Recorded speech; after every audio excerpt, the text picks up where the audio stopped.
রাজবাড়ীতে চলতি বছর পাটের আবাদ লক্ষ্যমাত্রা ছাড়িয়েছে।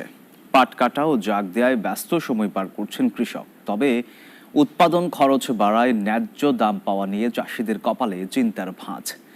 সরকারের পক্ষ থেকে পাটের যৌক্তিক মূল্য নির্ধারণের দাবি তাদের। মিঠুন গোস্বামীর পাঠানো তথ্যচিত্রে ডেস্ক রিপোর্ট। বিস্তীর্ণ মাঠ জুড়ে পাটের ক্ষেত, পাট কাটছেন রাজবাড়ীর কৃষক। কয়েক দিনের ভারী বৃষ্টিতে নদীনালা, খালবিল ডোবায় জমেছে পানি।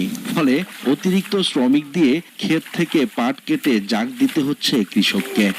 আজ 2 ভোরেত লাগতেছে তোমার এই দিতে জাগানি দিতে, আবার 2তে লাগবে 5-6টা, তাই টাকাটা কেমবা প্রচুর খরচ। ওই কোষ্টা দুয়া কাটা খালি খড়ি করে আমার থাকতো না, তা থেকে থাকতো না। ফলন ভালো হলেও খরচ বেড়েছে দ্বিগুণ। কাঙ্ক্ষিত মূল্য পাওয়া নিয়ে শঙ্কায় কৃষক। এইসব বই একটু শুকনো আছে, পাট তো আনতে পারবো না, মাথায় করে আনতে হবে, স্টাজন লাগবে, ঠিক আছে, খরচ বেশি লাগে এই ক্ষেত্রে। 4 করে যদি আমরা পাই, কৃষক যদি পাই, তাহলে তো আমাদের ধরেন কিছু থাকে। আর যদি 4-এর নিচে 3 আসে, তাহলে ধরেন আমাদের কাটা দেওয়া শেষ। কৃষি বিভাগ বলছে লক্ষ্যমাত্রা থেকে 800 হেক্টর জমিতে বেশি পাটের আবাদ হয়েছে। উপজেলা কৃষি কর্মকর্তাও তুলে ধরেন পাটের ন্যায্য দামের কথা। আগাছা সহ পানি সেচের যে ব্যবস্থা আছে, এইগুলো কিন্তু কারণে আসলে পাটের উৎপাদন খরচ একটু বেড়ে গেছে।